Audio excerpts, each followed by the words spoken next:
नमस्कार and welcome to Bharat Affairs. Recently एक बार फिर से नेपाल में मोनार्की को रीस्टोर करने की बात की जा रही है, क्योंकि यहाँ पर जो आर्टिकल सामने निकल के आ रही है, यहाँ पर यह कहा जा रहा है कि जो लास्ट किंग रहे अब तक ज्ञानेंद्र, इनकी फिर से घर वापसी हो सकती है, क्योंकि हजारों में जो नेपाल में जो पॉपुलेशन है वो रेलिया कर रहे हैं कि यहाँ पर मोनार्की को रिवाइव करना चाहिए। यानी इसके रिगार्डिंग दुनिया भर के आर्टिकल्स आप देख पाएंगे। इवन कि अल जजीरा ने भी इसे कवर किया है। टाइम्स ऑफ इंडिया से लेकर इंडियन एक्सप्रेस से लेकर द हिंदू तक के आर्टिकल्स आप देख पाएंगे। यहाँ पर नेपाल के फॉर्मर किंग ज्ञानेंद्र शाह को लेकर ये कहा जा रहा है कि जिस तरीके से काठमांडू में इनका एक ह्यूज वेलकम किया गया है, ये एक क्वेश्चन मार्क रेज कर रहा है, खासकर नेपाल के पॉलिटिकल सिस्टम में। एक्चुअली यहाँ पर हुआ ये है, नेपाल के फॉर्मर किंग ज्ञानेंद्र शाह ये एक्चुअली पोखरा से काठमांडू विजिट करते हैं, और जब ये काठमांडू पहुंचते हैं, यहाँ पर टाइट सिक्योरिटी के साथ में इनका एक बड़ा वेलकम किया जाता है। इवन यहाँ पर यह भी कहा जा रहा है कि हजारों की संख्या में लोग रैलियां कर रहे हैं कि यहाँ पर फिर से किंग का रूल आना चाहिए।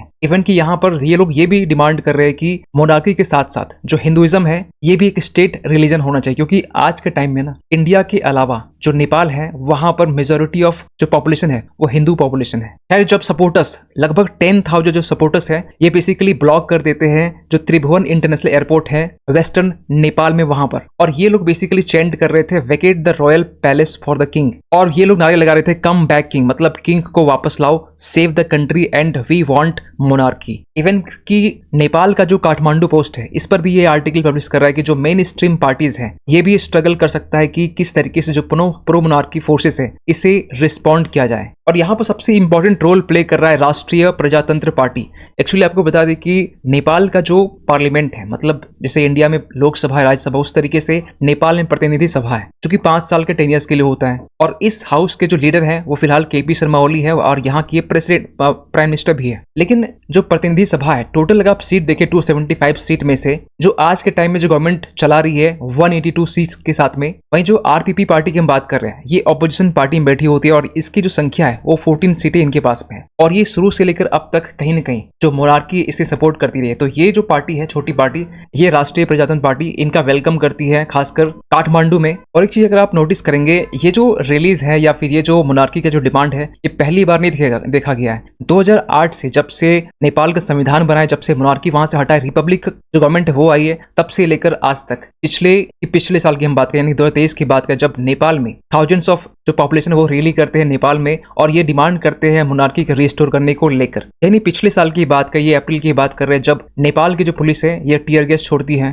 जो प्रो मोनार्की जो प्रोटेस्टर्स होते हैं इनके साथ में एक क्लैश देखा जाता है, जिस तरीके से आप तस्वीर में देख सकते हैं। तो ऐसी जो घटना है, ऐसी जो रैलियाज है ये पहले भी देखी गई है नेपाल में। लेकिन इस बार की जो प्रोटेस्ट है, जो रिलीज है, ये इतना इंपॉर्टेंट क्यों रखता है? देखिए, 2006 से पहले की हम बात करें ना, 240 साल यहाँ पर किंग का रूल रहा है, और 2006 के टाइम में जो कॉन्स्टिट्यूशनल जो मोनार्की है इसे यहाँ से अबोलिश किया जाता है। जो ज्ञानेंद्र होते हैं इन्हें यहाँ से हटाया जाता है, क्योंकि ये इसके पहले इमरजेंसी इंपोज कर चुके थे। इवन की इस बार के जो मूवमेंट है इसे कहा जा रहा है पीपल्स मूवमेंट सेकंड। लेकिन 2006 के टाइम में जब एक वायलेंट प्रोटेस्ट उस टाइम में देखा गया था, तो उस वक्त एक इंटरनेशनल प्रेशर देखा जा रहा था, और इस प्रेशर कारण यहाँ जो ज्ञानेंद्र होते हैं वो गिव अप करते हैं, अपनी पोजीशन छोड़ते हैं, और यहाँ पर पार्लियामेंट जो होता है इसे डिसॉल्व किया जाता है और एक नई डेमोक्रेसी यहाँ पर लाई जाती है। इसे लोकतंत्र या पीपल्स रूल कहा गया। और तब से लेकर अब तक मोनार्की के एवोल्यूशन होने के बाद में 13 बार ऐसे गवर्नमेंट जो है वो अब तक बन चुकी है। लेकिन सबसे बड़ा सवाल निकल के आ रहा है कि जो प्रोटेस्टर्स है, जो ये खुद कह रहे हैं कि मोनार्की को हटाने में इन्होंने एक इंपॉर्टेंट रोल भी प्ले किया था, और आज के टाइम में ये कह रहे हैं कि बट इट वाज मिस्टेकन, हमसे गलती हुई है, that the nation has further plunged so I have changed my mind. क्योंकि यहाँ पर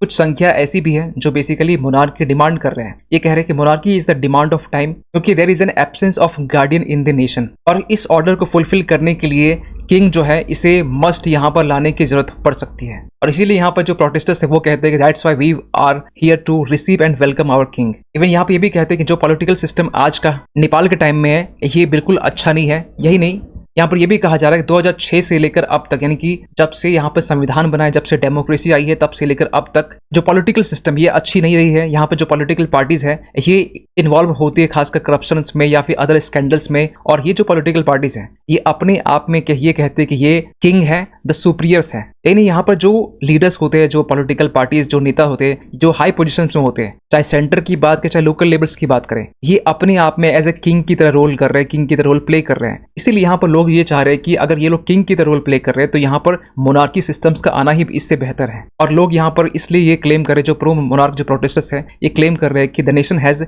बैक ट्रैक्ड। और ऐसे जो प्रोटेस्टर्स जो डिमांड कर रहे हैं ये ऐसी टाइम में हो रही है जब यूएस की तरफ से जो यूएस एड है नेपाल के लिए रोक दी गई, क्योंकि नेपाल के लिए यहाँ पे जो यूएस एड के तहत में जो फंड है वो दी जाने वाली थी। लेकिन यहाँ पर इसे रोकने के बाद में जो नेपाल की जो इकोनॉमी है यहाँ पर एक ह्यूज इम्पैक्ट देखने को मिल सकता है। यही नहीं, यहाँ पर नेपाल के ऊपर जो लोन है, जो कर्ज है, ये बढ़ा हुआ है। यहाँ के जो देश के जो खर्चे हैं ना वो चलाने के लिए जो यहाँ की जनता है इनसे लोन लेना पड़ रहा है। आप यहाँ पे इसके रिगार्डिंग आर्टिकल्स देख सकते हैं। और एक बात का संकेत आज से पिछले साल यानी कि अक्टूबर की हम बात करें, जब यहाँ पर जो नेपाल के जो फॉर्मर किंग है ज्ञानेंद्र शाह ये विजिट करते हैं भूटान में और यहाँ पर मिलते हैं भूटान के जो किंग है बेसिकली जो खेसर नामग्याल वांगचुक है, इनसे मिलते हैं।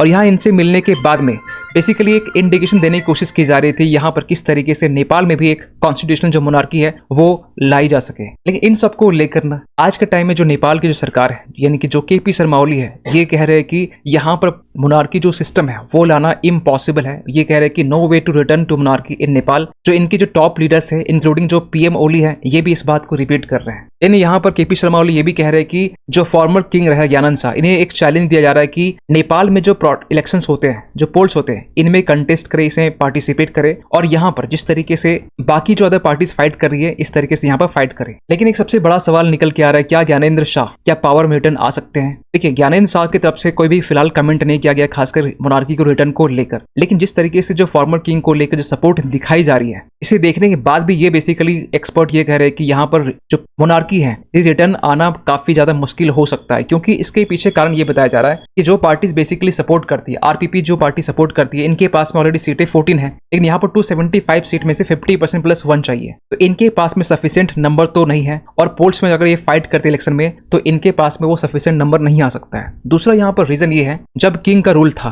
बेसिकली हम बात करें 2002 के टाइम में, जब ज्ञानेंद्र शाह के जो ब्रदर है, जो इनकी फैमिली है, इनकी हत्या कर दी जाती है, मैस्कर होता है यहाँ पर खासकर, और उसके बाद में ज्ञानेंद्र जो होते हैं उसमें हेड जो है वो बनाए जाते हैं। लेकिन 2005 तक में इनके पास में ना एग्जीक्यूटिव पावर था ना पॉलिटिकल पावर्स था। लेकिन 2005 के बाद में इनके पास में एक एब्सोल्यूट पावर आता है और इसके आने के बाद में चाहे गवर्नमेंट हो, चाहे पार्लियामेंट हो, चाहे पॉलिटिशियंस हो, इन पर एक कंट्रोल हो जाता है। यहाँ पर जो पॉलिटिशियन है इन्हें जेल में डाला जाता है, यहाँ तक कि जो जर्नलिस्ट हैं इन्हें भी यहाँ पर जेल में डाला जाता है, यहाँ तक कि जो कम्युनिकेशन है इससे कट ऑफ कर दिया जाता है और एक स्टेट ऑफ इमरजेंसी यहाँ पर डिक्लेयर कर दी जाती है। तो इन सबको देखकर जो लोग आज के टाइम में ये कह रहे हैं कि जो पॉलिटिशियंस है वो एज ए किंग की तरह बिहेव कर रहे हैं और इसलिए पहले वाला जो मोनार्की है उसे लाना बेटर होगा। इसीलिए इन सब चीज को देख करना एक बड़ी संख्या यहाँ पर ऐसी भी है जो ये चाहती है कि 2006 से पहले जिस तरीके से हालात थे ये आज रिपीट ना हो। इसके लिए एक कुछ नंबर्स ऑफ जो पॉपुलेशन है वो सपोर्ट करे मोनार्की को लेकर। लेकिन नेपाल की एक पुरानी आदत यह है कि कुछ भी हो इंडिया के ऊपर में बेसिकली इसका क्लेम डालता है। क्योंकि इसके पहले 2015 के टाइम में